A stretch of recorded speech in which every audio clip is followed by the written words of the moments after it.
जन्नत में मकान अपनी बनाते हैं नमाजी,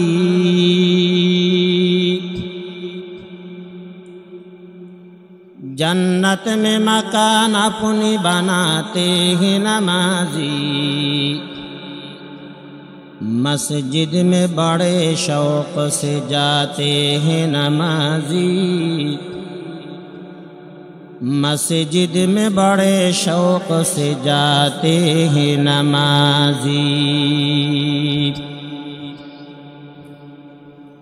माबूद भी खुश होते हो महबूब भी राज़ी, सजदे के लिए सिरजे झुकाते हैं नमाजी, सजदे के लिए सिरजे झुकाते हैं नमाजी।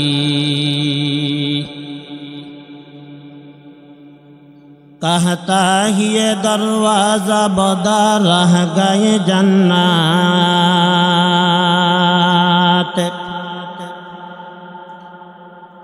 कहता ही ये दरवाज़ा बदा रह गए जन्नत। हट जाओ के फिरदौस में आते हैं नमाजी, हट जाओ के फिरदौस में आते हैं नमाजी।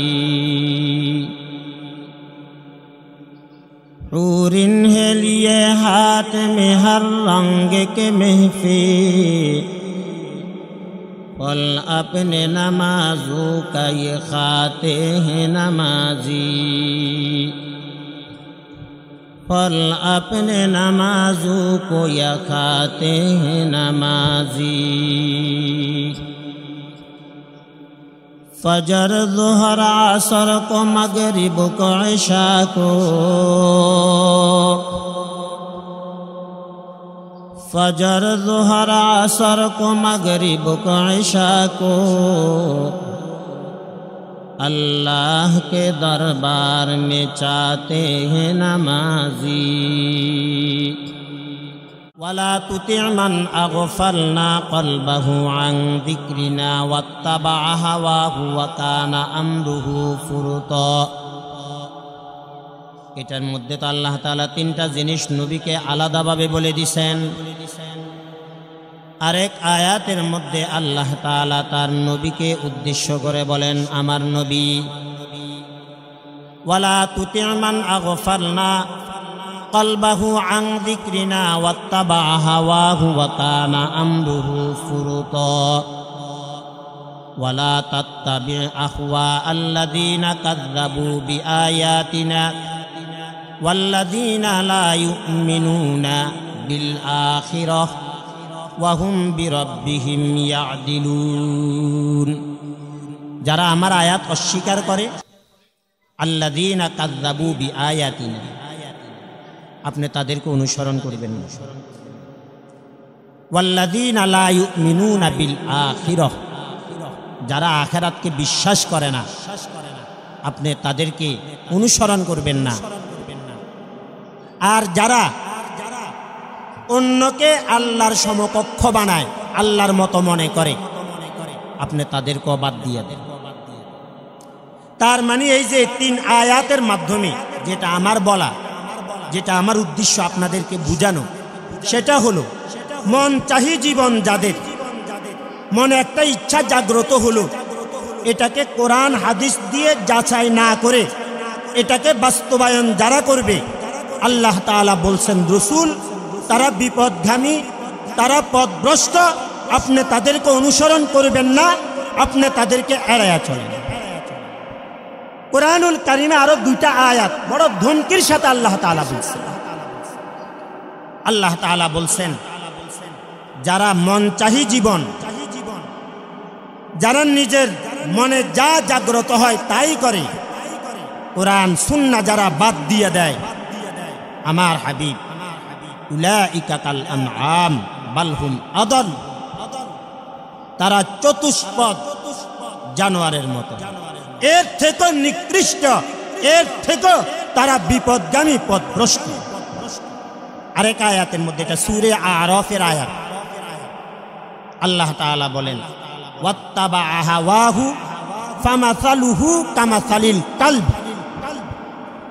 একেবারে বাংলার মানে আয়াতটা আমার কাছে মনে হয় যেন এটা বাংলাই।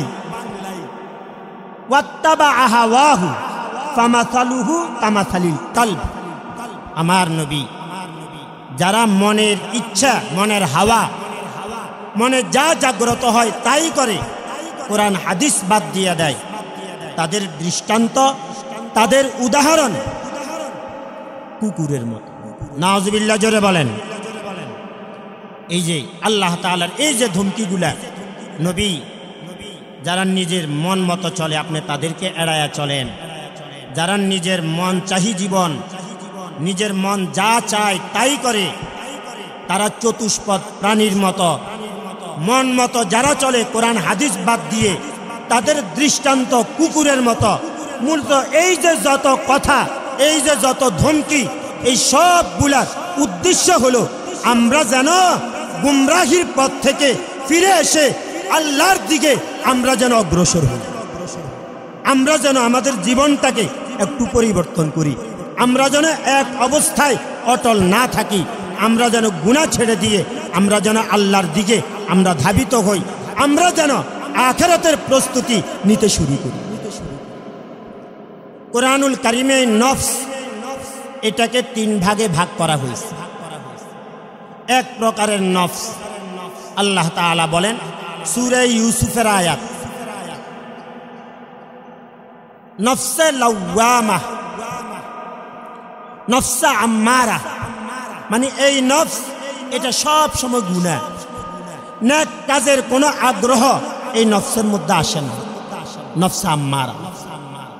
আর একটা নফস আছে যে নফসে গুনাহ করে না, গুনাহ করার ইচ্ছা জাগে না, সব সময় আখিরাতের কথা ভাবে, সব সময় নিজের জিন্দেগির হিসাব মিলায়, সব সময় ভাবে আমার এই হায়াত শেষ হবে, আমার এই জিন্দেগির বাতি একটা সময় নিভে যাবে, আমাকে আমার রবের কাছে উপস্থিত হওয়া লাগবে, জিন্দেগির প্রতিটা সেকেন্ডের হিসাব রব নিবে, এমন বিষয় যাদের দিলে জাগ্রত থাকে, আল্লাহ তাআলা বলেন তাদের এই নফস এটা নফসে মুতমাইন্নাহ। সুবহানাল্লাহ বলেন।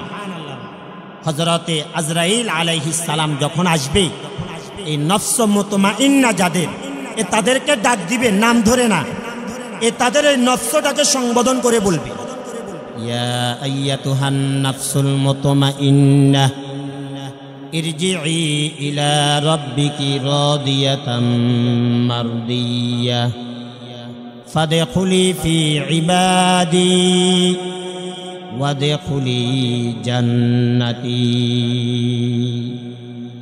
হযরত আজরাইল বলবে, এই প্রশান্ত আত্মা বাহির হও, দুনিয়ায় এই কষ্টে আর কতদিন তুমি থাকবা, রবের দিকে রওনা করো তুমি, আর সুসংবাদ শোনো, রব তোমার প্রতি খুশি আছে, তুমিও রবের প্রতি খুশি আছো। সুবহানাল্লাহ।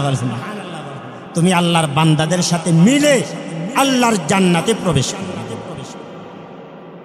আরেকটা নফস, যেই নফসের কথা আল্লাহ তাআলা এই তেলাওয়াত করা এই সূরাতুল কিয়ামার 2 নম্বর আয়াতের মধ্যে বলছেন, নফসে লাওয়ামা, যেই নফস ধিক্কার দেয় ইবাদত বন্দিগি করার পর, তাকে অহংকারী বানায় না, তাকে বলে আয় নামাজটা পড়ছো, তুমি যেভাবে পড়লে মালিক খুশি হতেন তুমি তো সেভাবে করতে পারো না, দান করছ, দানটা যেমন ভাবে করলে আল্লাহ তাআলা খুশি হতেন সেভাবে তো করতে পারো না। অর্থাৎ ইবাদত বন্দিগি করার পর নিজের ভিতর অহংকারী মনোভাব আসে না, নিজেকে ছোট মনে হয়, কি মনে হয়? ছোট মনে হয়। তাহাজ্জুদ পড়ার পর নিজের ভিতরে বড়াই আসে না, নিজেকে ছোট মনে হয়, হাই এত বড় রাত্র আমি মাত্র 4 রাকাত পড়লাম, এত বড় একটা রাত্র আমি মাত্র আধা ঘন্টা জিকির করলাম, এত বড় একটা রাত্র আমি শুধু মাগরিব এশা ফজর এই নামাজগুলো পড়লাম আর কিছু করলাম না, মানে সব সময় নিজেকে শাসনের মধ্যে রাখে। আর কোনো গুনাহ করলে এই নফস তাকে বলে, এই তুমি রবের আসমান জমিনে হাজারো নেয়ামত তুমি ভোগ করতেছ, আবার গুনাহ করে ফেলছো। তুমি না একটু আগে তওবা করছিলা, ইস্তেগফার করছিলা, এখন আবার গুনাহে জড়িত হয়ে গেলা। তুমি না ইস্তেগফারের আমল করো প্রতিদিন 100 বার, তো এখন আবার কেন তুমি মিথ্যা বললা? এভাবে বলতে থাকে। জান্নাতি যখন জান্নাতে প্রবেশ করবে, এই নফসে লাওয়ামা এই জান্নাতিকে যেই জিনিস বারবার তাকে মনে করায় দিবে সেটা হলো, হায় দুনিয়ার ওই সময়টা আমি কেন জিকির করলাম না, দুনিয়ার ওই সময়টা আমি কেন গাফলতির সাথে কাটিয়ে দিলাম। মানে এই কথাগুলা বারবার তার দিলের মধ্যে জাগ্রত করে দিবে। আর গুনাহগার নাফরমান জাহান্নামী যারা, তাদের দিলের মধ্যে এই কথাটা বারবার জাগ্রত করবে, হায় আমি কেন গুনাহ করলাম, আমি কেন ঈমান গ্রহণ করলাম না, আমি কেন শিরক কুফরের সাথে জড়িত ছিলাম, এটা বারবার বলতে থাকবে। এই নফসে লাওয়ামা আল্লাহ তাআলা এটার শপথ করছেন, দুইটা জিনিসের কসম করছেন এই সূরা কিয়ামত এই প্রথম 2 আয়াতের মধ্যে। প্রথম আয়াতের মধ্যে আল্লাহ তাআলা কিয়ামতের কসম করছেন, আর দ্বিতীয় আয়াতে আল্লাহ তাআলা নফসে লাওয়ামার কসম করছেন।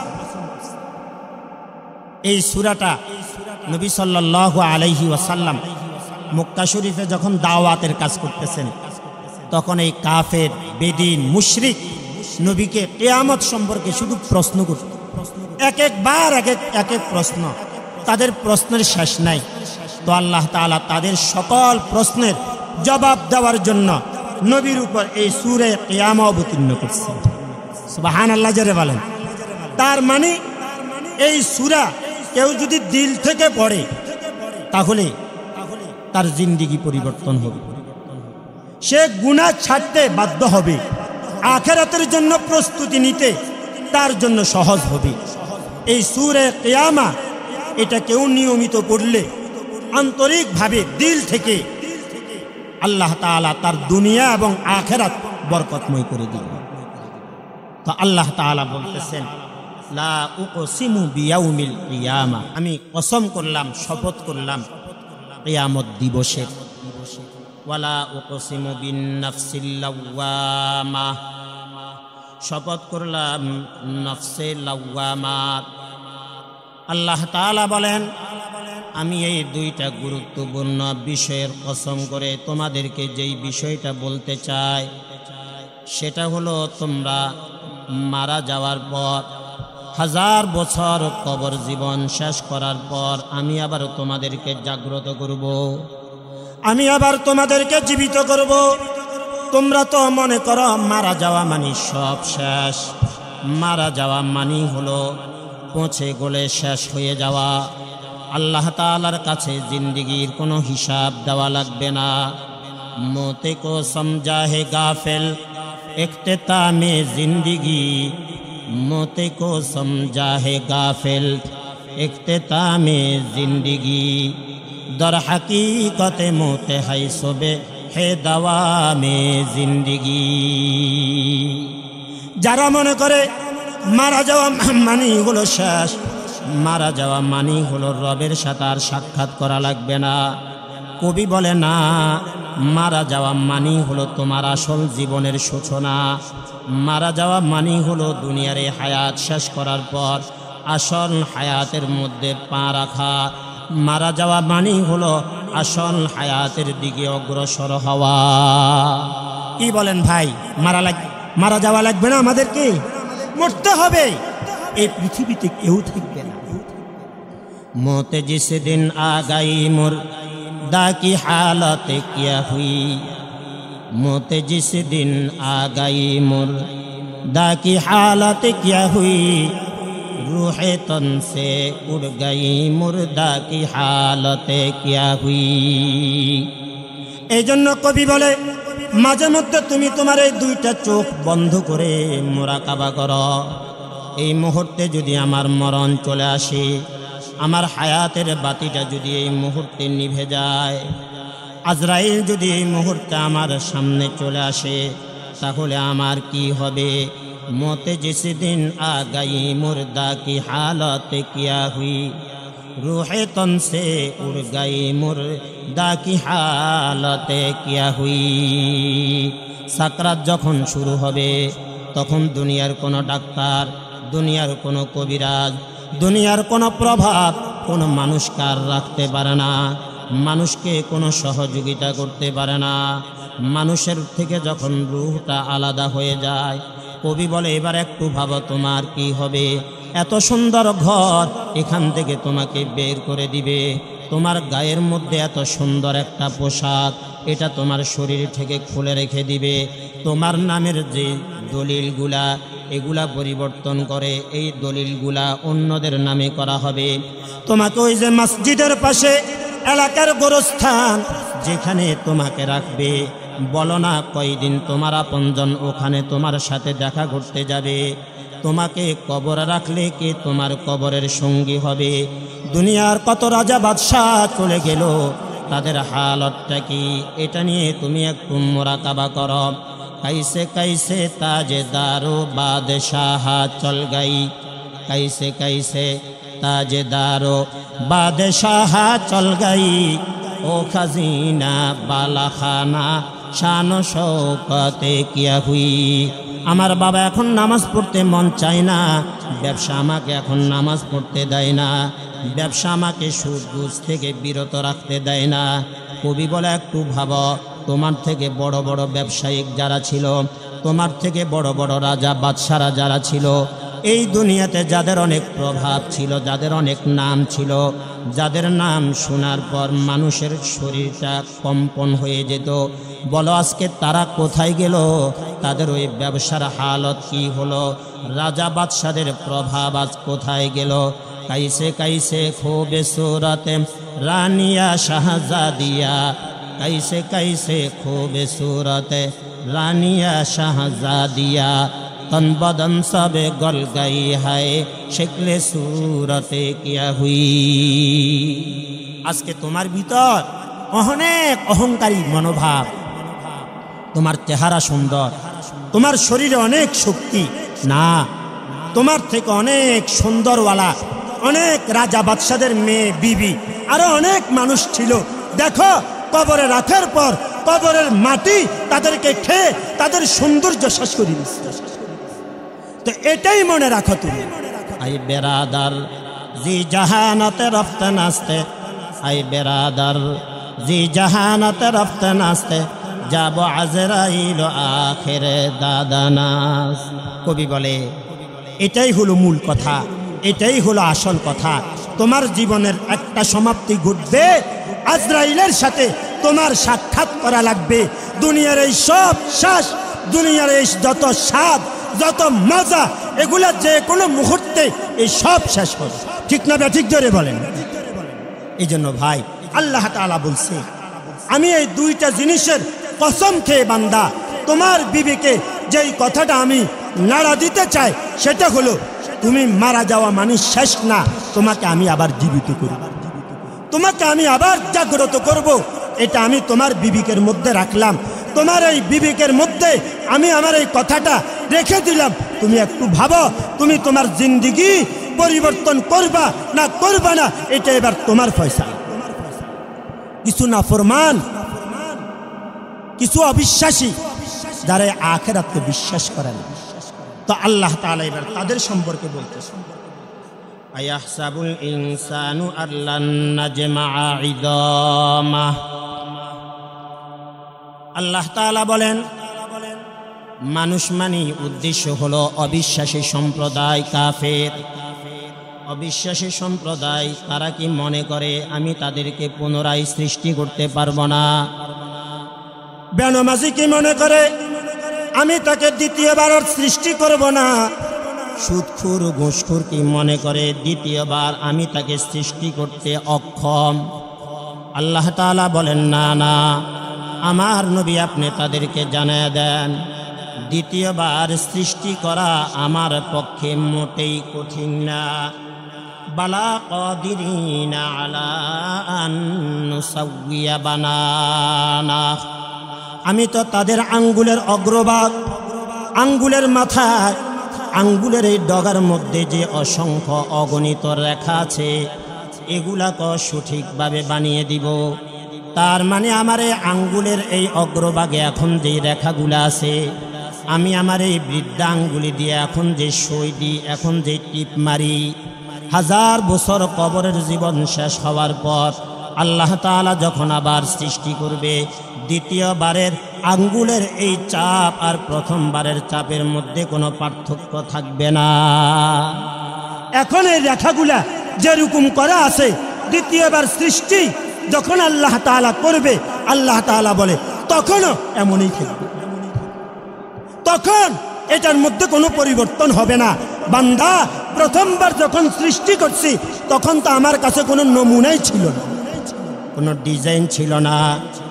আমি ডিজাইন ছাড়া, নমুনা ছাড়া তোমাকে প্রথমবার সৃষ্টি করলাম। দ্বিতীয়বার সৃষ্টি করার জন্য তো আমার কাছে ডিজাইন এটা তো মজুদ করা আছে, তোমার এই আকৃতি এটা তো আমার কাছে জমা আছে।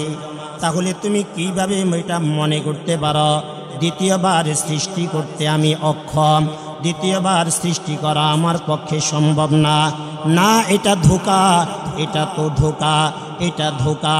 তোমাকে ধোঁকা দেয় যে দ্বিতীয়বার তুমি সৃষ্টি হবে না। তোমাকে এই কথাটা ধোঁকা দিয়া সামনের হায়াতটাকেও গুনাহের মধ্যে লিপ্ত রাখতে চাই শয়তানে। পরের আয়াত আল্লাহ তাআলা বলেন, বাল ইউরিদুল ইনসানু লিয়াফজুরা আমামাহ। এই অবিশ্বাসী সম্প্রদায় তারা আল্লাহ তাআলার সৃষ্টি সম্পর্কে না ভেবে, না চিন্তা করে, আল্লাহ তাআলার বিষয়ে তারা বিশ্বাস না রেখে আখিরাতকে তারা অবিশ্বাস করে। তারা যে মনে করে তারা আর জীবিত হবে না, হায়াতের হিসাব আল্লাহ তাআলার কাছে দেওয়া লাগবে না। তাদের এই ভাবনা, তাদের এই চিন্তা তাদেরকে ধোঁকায় ফেলে দেয়, যেন তারা লিয়াফজুর আমামা, সামনের হায়াতটাকেও যেন তারা গুনাহ করতে পারে, গুনাহের মধ্যে লিপ্ত থাকতে পারে। আল্লাহ তাআলা বলেন, ইয়াসআলু আইয়ানা ইয়াউমুল কিয়ামা। যখন তাদেরকে মোল্লা মৌলবি যারা, মসজিদের খতিব সাহেবান যারা, ওয়াজের মাহফিলে যারা আসে, হযরতে উলামায়ে কেরাম, ওনারা যখন তাদেরকে মৌতের কথা বলে, তাদেরকে যখন কবরের জীবনের কথা শোনায়, তাদেরকে যখন হাসরের কথা বলে, তখন তারা উপহাস করে বলে, ইয়াসআলু আইয়ানা ইয়াউমুল কিয়ামা। ও মৌলবী, বলো, তুমি যে মরণের কথা বলো, তুমি কি মরে দেখেছো নাকি? তুমি যে কবরের কথা বলো, আরে দুরু, হুজুরেরা কত কথাই করে, হাসরের কথা বলে, মিজান ফুলসেরাত, জান্নাত জাহান্নামের কথা বলে, যেন সে একটু ফিরে আসে, তার বিবেক যেন একটু নাড়া দেয়, যেন সে গুনাহ ছাড়ে, যেন সে আখিরাতের জন্য প্রস্তুতি নেয়। কিন্তু এই নাফরমান বলে কি, আরে দূর, হুজুররা বলে, তুই উপহাস করে বলে, আচ্ছা বলো কিয়ামত কবে হবে? ইয়াসআলু আইয়ানা ইয়াউমুল কিয়ামা। সে বলে আচ্ছা কিয়ামত কবে হবে, উপহাসমূলক কথা। আল্লাহ তাআলা বলেন, ফাইদা বারিকাল বাসার। যখন তার চোখ স্থির হয়ে যাবে, যখন তার চোখটা থেমে যাবে, চোখ যখন বড় হয়ে যাবে, ওয়া খাসাফাল কমার, চন্দ্র যখন আলোহীন হয়ে যাবে, ওয়া জুমিআশ শামসু ওয়াল কমার, শুধু চন্দ্র আলোহীন হবে না, সূর্য আলোহীন হয়ে যাবে। চন্দ্রের মধ্যে যেমন কোনো আলো থাকবে না, সূর্যের মধ্যেও কোনো আলো থাকবে না। আল্লাহ তাআলা কিয়ামতের অনেকগুলো দৃশ্য কুরআনুল কারীমের বিভিন্ন জায়গায় বয়ান করছেন। আল্লাহ তাআলা বলেন, এ আসমান ফেটে যাবে, জমিনটা তুলার ন্যায় উঠতে থাকবে, পাহাড় ধুনিত তুলার ন্যায় উঠতে থাকবে, এই চন্দ্র সূর্য এগুলা সব খসে পড়ে যাবে, দুনিয়ার কোনো অস্তিত্ব থাকবে না। এই সব কিয়ামতের দৃশ্যগুলা যখন জাহান্নামী নাফরমান অবিশ্বাসী দেখবে, তখন তার চোখ থেমে যাবে, স্থির হয়ে যাবে। আমরা অনেক সময় কোনো আজীব আশ্চর্য জিনিস দেখলে তখন চোখ বড় করি, আরে এটা কিভাবে হলো, আরে এটা কিভাবে সম্ভব, চোখ বড় করি না? তো এই অবিশ্বাসীরা কিয়ামতের এই দৃশ্যগুলা যখন দেখবে, বাস্তব এগুলা ঘটতে আছে, তখন তারা আশ্চর্য হয়ে বলবে, হায় আমি তো এগুলাকে অবিশ্বাস করলাম, এগুলাকেই আমি মানতাম না, আজকে যে এগুলাই হচ্ছে। তখন সে পলানোর জন্য জায়গা খুঁজবে, সে বলবে আজকে তো আমার বাঁচার জন্য একটু পলায়ন করা দরকার, আমাকে একটু জায়গা পরিবর্তন করা দরকার। আজকে আমি যদি রবের কাছে যাই আমার তো বড় বিপদ হবে। তখন আল্লাহ তাআলা বলেন, ইয়াকুলুল ইনসানু ইয়াউমাইদিন আইনাল মাফার, ইয়াকুলুল ইনসানু ইয়াউমাইদিন আইনাল মাফার। সেই দিন অবিশ্বাসী যারা, তারা বলবে আজ আমরা কোথায় পালাবো, কোথায় গেলে আজকে আমরা মুক্তি পাবো, কোথায় গেলে আজকে আমাদের হিসাবের কাঠগড়ায় দাঁড়ানো লাগবে না, কোথায় গেলে জিন্দিগির নামাজের হিসাব দেওয়া লাগবে না, কোথায় গেলে জিন্দিগির গাফলতির সময়গুলার হিসাব রব নিবে না, কোথায় গেলে আজকে আমরা নিরাপদে থাকব, এমন একটা জায়গা তারা খোঁজার জন্য ব্যস্ত হবে। আল্লাহ তাআলা বলেন, কাল্লা, কি ভাবতে আছো তোমরা? কাল্লা, খবরদার, কি ভাবো? আজকে কোনো ভাবার সময় নাই। লা ওয়াজার, আজকের দিনে পলায়নের কোনো জায়গা নাই। ইলা রব্বিকা ইয়াউমাইদিনিল মুস্তাকার, আজকের দিনে সবাইকে রব্বে কারিমের কাছে জমা করা হবে, সকলের ঠাঁই কিয়ামতের দিন রবের কাছে হবে। তুমি আজকে পালিয়ে যাবে এই সুযোগ আজকে আর নাই। আজকে জিন্দিগির হিসাব দেওয়ার জন্য তুমি দাঁড়াও, আজকে জিন্দিগির হিসাব দেওয়ার জন্য রবের সামনে এই আধা হাত উপরের সূর্য আর নিচের জমিন তামার এই অবস্থায়, এই হালতের মধ্যে তুমি দণ্ডায়মান থাকবে, আদালত কায়েম হবে। আল্লাহ তাআলা তখন প্রতিটা মানুষকে তার জিন্দিগির আমলনামা তার সামনে উন্মুক্ত করবে, তাকে দেখায় দিবে। আল্লাহ তাআলা বলেন, ইউনাব্বাউল ইনসানু ইয়াউমাইদিন বিমা কদ্দামা ওয়া আখার, ইউনাব্বাউল ইনসানু ইয়াউমাইদিন বিমা কদ্দামা ওয়া আখার। আল্লাহ তাআলা বলেন, সেই দিন প্রতিটা মানুষ সে আগে অর্থাৎ আখিরাতের জন্য যা পাঠিয়েছিল তা তাকে জানানো হবে, দেখানো হবে। যা সে দুনিয়ায় রেখে গেল এগুলাও তাকে জানানো হবে। কয়দিনের ফজরের নামাজ পড়েছে এটাও তাকে দেখানো হবে, কয়দিনের ফজর সে পড়ে নাই এটাও তাকে জানানো হবে, কয়টা বিড়ি সে খেয়েছে এটাও তাকে জানানো হবে, কোন মুহূর্তগুলা সে রবের জিকির থেকে গাফেল ছিল এই সময়টাও তাকে দেখানো হবে, কোন সময়টা সে জিকির করেছিল এই সময়টাকেও তাকে দেখানো হবে, বাবা মার খেদমত কতটুকু করেছে এটাও তাকে জানানো হবে, বাবা মার সাথে বেয়াদবি কি পরিমাণ করেছিল এটাও তাকে দেখানো হবে, মাকে সে কয়টা গালি দিয়েছিল, বাবার সাথে সে কিভাবে গাদ্দারি করেছিল এটাও আখিরাতের ময়দানে তার সামনে তোলা হবে।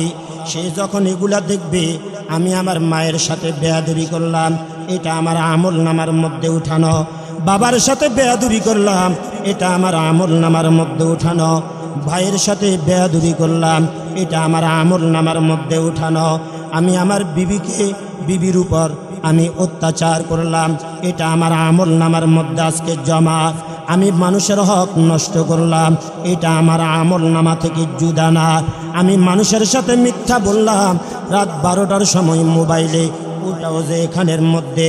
তখন আশ্চর্য হয়ে মানুষ বলবে, মালি হাদাল কিতাব, মালি হাদাল কিতাব, এটা বড় এক আজীব এক কিতাব, এক আমল নামা, লা ইউগাদিরু সগীরাতান ওয়ালা কাবীরাতান ইল্লা আহসাহা। হায়, জিন্দেগির একেবারে ছোট যেটা এটাও বাদ দেয় নাই, বড় যেটা এটাও বাদ দেয় নাই, জিন্দেগির ছোট বড় প্রতিটা কাজ প্রতিটা বিষয় এই আমল নামার মধ্যে। সে আশ্চর্য হয়ে গেছে।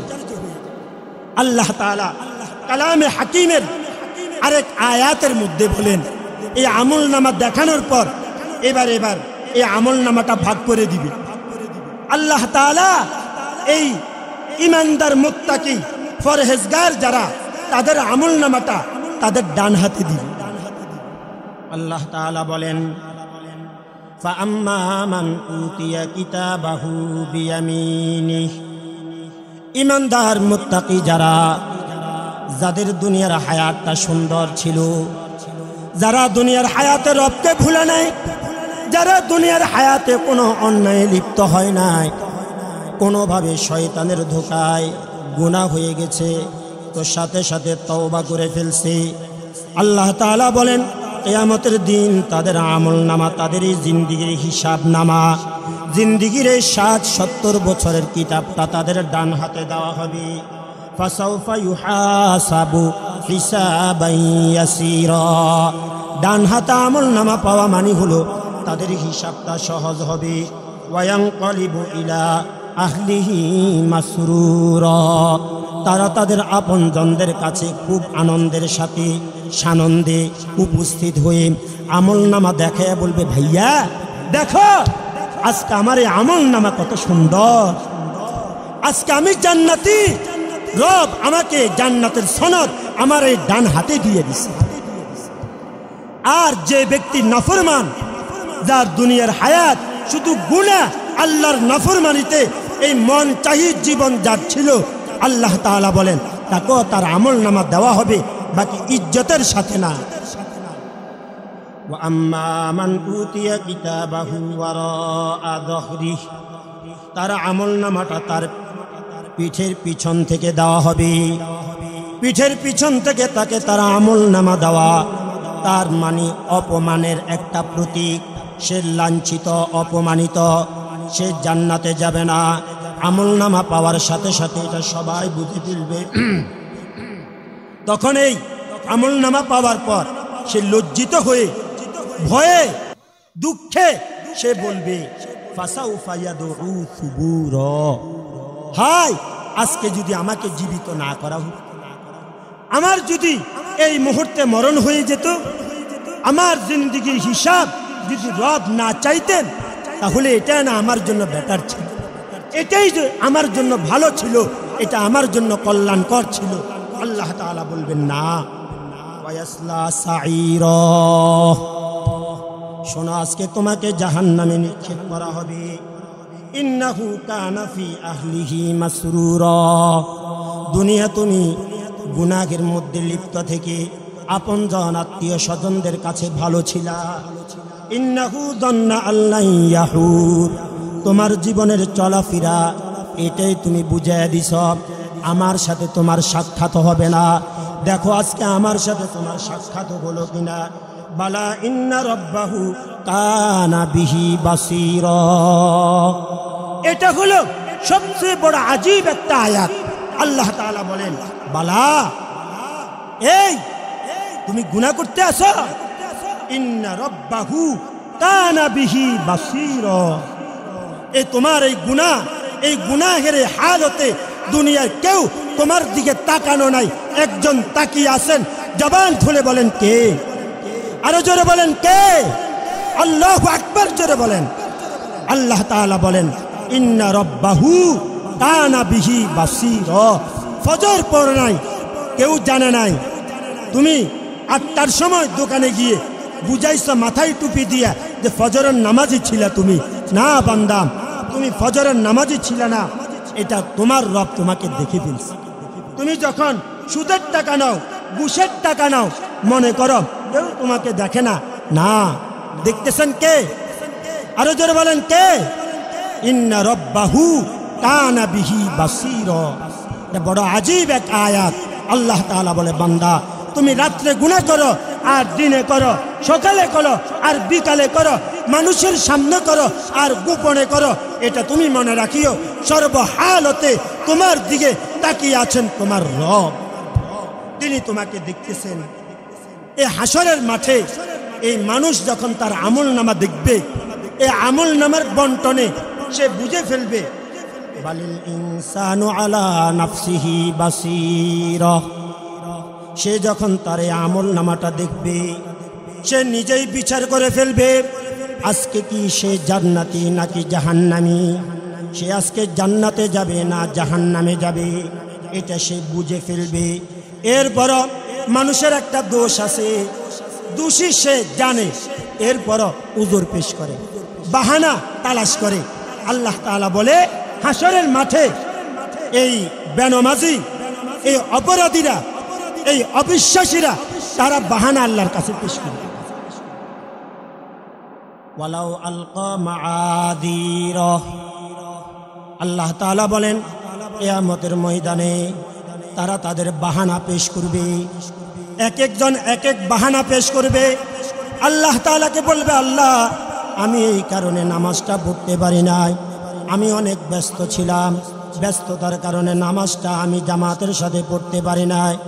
আল্লাহ তাআলা বলবে, ঠিক আছে, তুমি আমার নবীর সাহাবী হযরত ওমরকে দেখো, ওমর অর্ধ জাহানের শাসনকর্তা ছিল, কয় দিনের নামাজ ওমরের বাদ পড়ছে এটা তুমি দেখো। তখন সে দেখবে, না আল্লাহ, ওমর অর্ধ জাহানের শাসনকর্তা ছিল, এক ওয়াক্ত নামাজ তার কাজা নাই। তো আল্লাহ তাআলা বলবে, তাহলে ব্যস্ততার কারণে নামাজ পড়তে পারো নাই, তোমার এই বাহানা এটা বাদ দাও, চুপ থাকো। আজকে কিছু মানুষ বলবে, আল্লাহ আমি আমার পরিবারের অসহায়, দুর্বলতা, আর্থিক সচ্ছলতা না থাকার কারণে আমি এই অপরাধে লিপ্ত ছিলাম। আল্লাহ তাআলা হযরতে ফাতেমার পরিবার, হযরত প্রিয় নবী সাল্লাল্লাহু আলাইহি ওয়াসাল্লামের কন্যা, জান্নাতি নারীদের সর্দার এই ফাতেমাকে উপস্থিত করবে, বলবে ফাতেমার পরিবার দেখো, ফাতেমার ঘর সংসার দেখো, আলীর জীবনী দেখো, হাসান আর হুসাইনকে দেখো, তাদের জীবনটা কতটা কষ্টের ছিল। ফাতেমার ঘরে দিনের পর দিন তার চুলায় আগুন জ্বলে নাই। হাসান আর হুসাইন ক্ষুধার্ত হয়ে ঘরে এসে মাকে বলছে, মা ক্ষুধার্ত ঘরে আসছি, কোনো খাবার আছে কিনা? সকালও খাইতে পারে নাই, দুপুরও খাইতে পারে নাই। মা রাত্র ঘরে আসছি, কিছু থাকলে দাও। নানার কাছে গেলাম, নানার দরবারও কোনো খাবার নাই, এখন তোমার কাছে আসলাম মা। হযরতে ফাতেমা নিজের জিহ্বাটা বের করে দিয়েছেন হাসান আর হুসাইনের জন্য, বলছে, হাসান আর হুসাইন, তোমাদের খাবারের মতো আমার এই জিহ্বা ছাড়া দ্বিতীয় আর কোনো জিনিস তোমাদের সামনে দেওয়ার মতো না। কতটা দুর্বল এই ফ্যামিলি ছিল। এরপরও তো সুদ, ঘুষ, এই আমাদের মতো এই যে হারাম পন্থায় উপার্জনের কোনো ফিকির, কোনো ইচ্ছা না ফাতেমার আসছে, না হযরত আলীর আসছে, না হযরত হাসান আর হুসাইনের আসছে। তো আল্লাহ তাআলা এই পরিবারকে দাঁড় করাইয়া দিবে, তখন আমাদের মুখ বন্ধ হবে। আল্লাহ তাআলা বলবে, অভাবের কারণে তুমি এগুলো করছো, তো তারা তো করে নাই, তোমার এই বাহানা আজকে আমার কাছে গ্রহণযোগ্য না, এটা তুমি বাদ দিয়ে দাও। এই হাসরের মাঠে সবচেয়ে বিপদের মধ্যে বিপদগামী, পথভ্রষ্ট কারা হবে? আল্লাহ তাআলা কোরআনুল হাকিমের এই সূরা হামিম সাজদা, এখানে এই 4টা আয়াতের মধ্যে বলছে হাসরের মাঠে সবচেয়ে বিপদ কাদের হবে। আমরা তো আসলে কোরআন পড়ি না, আমরা তো কোরআন বাদ দিয়ে দিছি। আমরা মনে করি যে কোরআন এটা যদি আমরা গ্রহণ করি তাহলে দুনিয়ায় চলা যাবে না। না, কোরআন এটা দুনিয়া এবং আখিরাতের সফলতার মাধ্যম, ঠিক না? ঠিক জোরে বলেন। কোরআন এটা আপনাকে দুনিয়াতেও ইজ্জত দান করবে, আখিরাতেও আপনাকে ইজ্জতের আসনে পৌঁছায় দেবে। আল্লাহর এই কোরআন আপনার সন্তানকে আপনি পড়াবেন।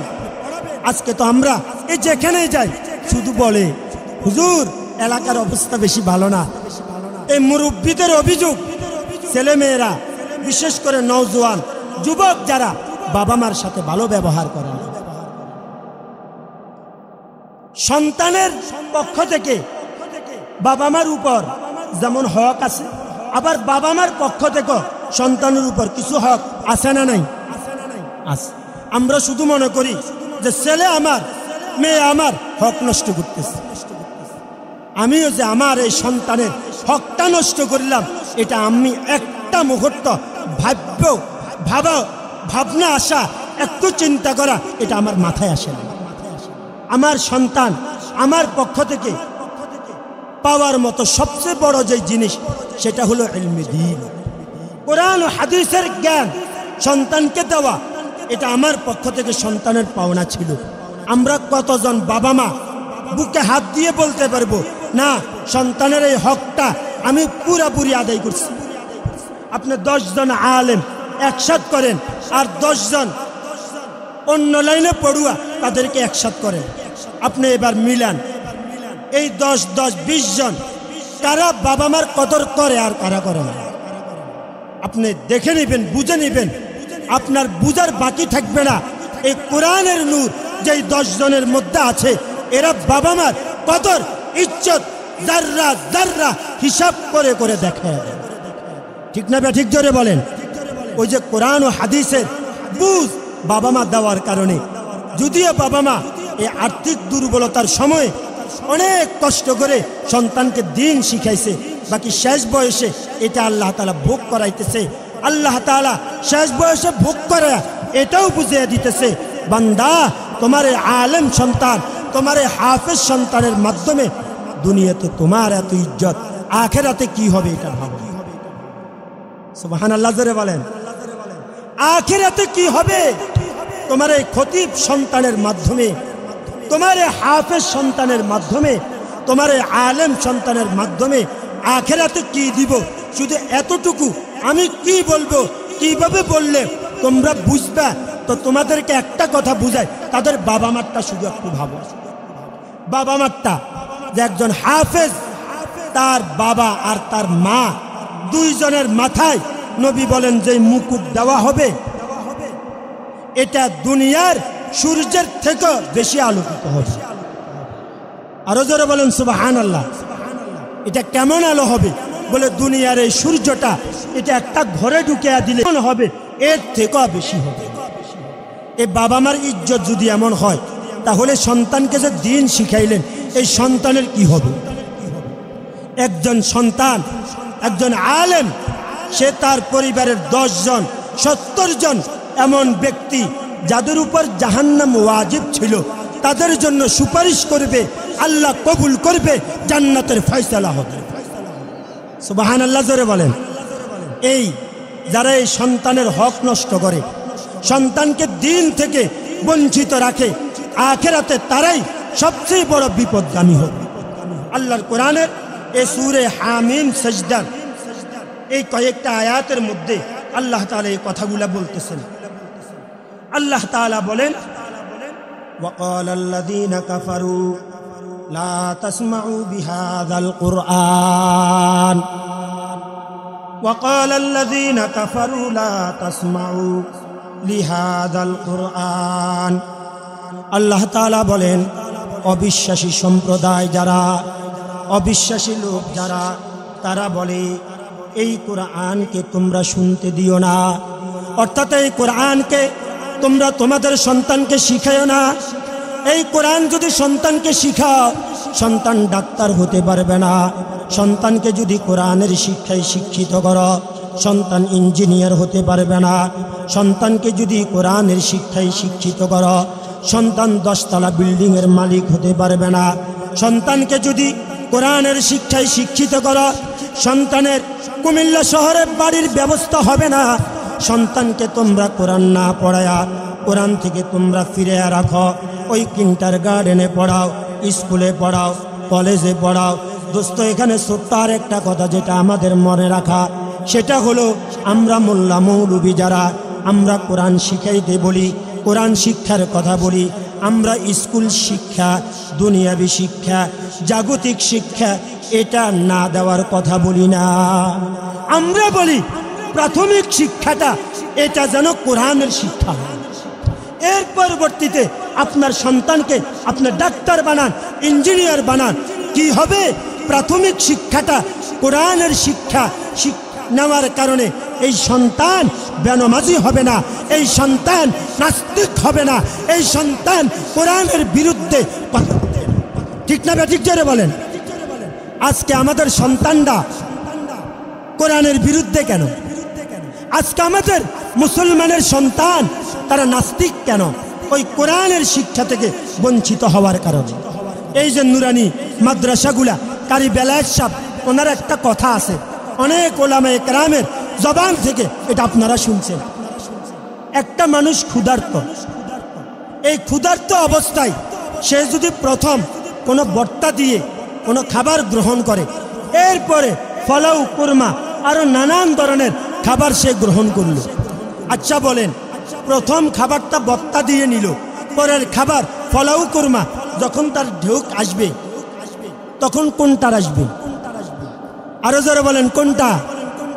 তো পরেরটার আসবে না কেন? কারণ প্রথম খানাটা কি ছিল? বর্তা ছিল। এই প্রথম শিক্ষা, এটা যদি কোরআনের শিক্ষা হয়, প্রথম শিক্ষা এটা যদি কালিকাপুর নুরানি মাদ্রাসার কোরআনের শিক্ষা হয়, আপনার এই সন্তান আখিরাতে আপনার জন্য দাঁড়িয়ে যাবে। জোরে বলেন সুবহানাল্লাহ। এই জন্য সন্তানকে কোরআনের শিক্ষা দিব তো ইনশাআল্লাহ। তো আল্লাহর কিছু নাফরমান, কিছু বেদিন, তারা আপনার সন্তানকে এই কোরআনের শিক্ষা থেকে বঞ্চিত রাখার জন্য আপনাকে বলবে পরে দিও, আগে স্কুলে দাও, আগে স্কুলের শিক্ষায় শিক্ষিত হোক। না, আগে আমরা কোরআনের শিক্ষা দিব, বলে ইনশাআল্লাহ। তো আল্লাহ তাআলা বলেন, ওয়াকাল আল্লাযীনা কাফারু লা তাসমাউ লিহাযাল কুরআন। কিছু লোক বাড়িয়ে বাড়িয়ে ওই যে ডিসেম্বরের আগ মুহূর্তে, ডিসেম্বর মাসে আমাদের বাড়িতে আমাদের সন্তানগুলাকে কোরআনের শিক্ষা থেকে বঞ্চিত রাখার জন্য আমরা আব্বা আম্মা যারা আমাদেরকে বুঝাইতে থাকবে, আমাদেরকে বলতে থাকবে। আল্লাহ তাআলা বলে, তাদের এই কথাগুলা তোমরা কান দিবা না। ওয়ালগাউ ফীহি লাআল্লাকুম তাগলিবুন। তারা যখন তোমাদের সন্তানগুলাকে কোরআনের শিক্ষা থেকে বঞ্চিত করার কথা বলে, তোমরা যখন কান না দাও, তখন তারা তোমাদের সন্তানগুলাকে নষ্ট করার জন্য কোরআনের আওয়াজের মধ্যে তারা হট্টগোল সৃষ্টি করে, তারা বিভিন্ন ধরনের পরিবেশ তৈরি করে। শয়তান তাদেরকে বলে তাগলিবুন, তোমরা করো যেন তোমরা বিজয়ী হও। আল্লাহ তাআলা বলেন, এই যারা নিজেদের সন্তানদেরকে কোরআনের শিক্ষা থেকে বঞ্চিত করবে, নিজের সন্তানকে কোরআনের শিক্ষা না দিবে, আল্লাহ তাআলা বলে তাদের শাস্তিটা কি হবে তোমরা একটু মনোযোগ দিয়ে শোনো। ফালানুযীকান্নাল্লাযীনা কাফারু আযাবান শাদীদা। আল্লাহ তাআলা বলেন, অবিশ্বাসী সম্প্রদায় যারা, তাদেরকে আমি কঠিন আযাবের স্বাদ আস্বাদন করাবো। আমি তাদেরকে কঠিন আযাবের মধ্যে গ্রেফতার করব, আমি তাদেরকে জাহান্নামের মধ্যে নিক্ষেপ করব। ওয়ালা নাজজিয়ান্নাহুম আসওয়া আল্লাযী কানু ইয়ামালুন। তারা দুনিয়াতে যে খারাপ কাজ করেছিল, ওই খারাপ কাজের কারণে তাদেরকে আমি পূর্ণ প্রতিফল দিব, তাদেরকে আমি আযাবের মধ্যে নিক্ষেপ করব। যালিকা জাযাউ আ'দাইল্লাহিন নার। আল্লাহ তাআলা বলেন, এই যে বড় আজীব কথা, আল্লাহ তাআলা বলে যারা নিজের সন্তানকে কোরআনের শিক্ষা থেকে বঞ্চিত করে, এটা আমার কথা না বাবা। যদি আপনার মনে কষ্ট আসে তাহলে আমার কিছু আসা যায় না, আল্লাহর কথা। উলামায়ে কেরাম এখানে আছে, আল্লাহ বলে আ'দাউল্লাহ, তারা আল্লাহর দুশমন। বলেন, যারা নিজের সন্তানকে কোরআন থেকে বঞ্চিত করে তারা আল্লাহর দোস্ত না আল্লাহর দুশমন? কে বলছেন? এই যদি বিশ্বাস না হয় এই আয়াতটা দেখে নেবেন। আ'দাইল্লাহ, আল্লাহ তাআলা বলেন আল্লাহর দুশমন যারা, তাদের এই খারাপ কাজের প্রতিফল হবে জাহান্নাম। লাহুম ফিহা দারুল খুলদি, জাহান্নামে তাদের জন্য ঘর বানানো হবে। জাযাআম বিমা কানু বিআয়াতিনা ইয়াজহাদুন। আল্লাহ তাআলা বলেন তাদেরকে আযাবটা দেওয়ার কারণ হলো তারা আমার আয়াতগুলোকে অস্বীকার করত। আমার দোস্ত আহবাব, আপনার এই সন্তান কিয়ামতের ময়দানে দাঁড়িয়ে কি বলবে এটা শোনেন। ওয়াকাল আল্লাযীনা কাফারু রব্বানা আরিনাল্লাযাইনি আদাল্লানা মিনাল জিন্নি ওয়াল ইনস। কি আজীব কথা! আল্লাহ তাআলা বলে জিন এবং মানুষ থেকে যারা আয় রব আমাদেরকে কোরআন থেকে বঞ্চিত করছে, কোরআনের শিক্ষা যারা আমাদেরকে দেয় নাই, আমাদের আব্বা আম্মা যাদের কারণে আমরা আমাদের অধিকার থেকে বঞ্চিত হলাম, তারা কোথায় আছে তাদেরকে একটু দেখায়া দেন। নাজআলহুমা তাহতা আকদামিনা লিয়াকুনা মিনাল আসফালিন। আজকে আমরা আমাদের ওই আব্বা আম্মার গায়ের উপর উঠব, তাদেরকে আমরা পিষ্ট করব, তাদেরকে আমরা ছুড়ব, তাদের উপর দিয়ে আজকে আমরা জাহান্নামে যেতে চাই। আজকে আমরা তাদেরকে অপমানিত করতে চাই। এই জন্য ভাইয়া, এই যে সূরা কিয়ামত এই 15টা আয়াতের সার সংক্ষেপ যেই কথাটা, সেটা হলো সন্তান থেকে যদি আমরা দুনিয়া এবং আখিরাতে কিছু পাইতে চাই, তাহলে সন্তানকে দ্বীনি শিক্ষা থেকে বঞ্চিত করা যাবে না।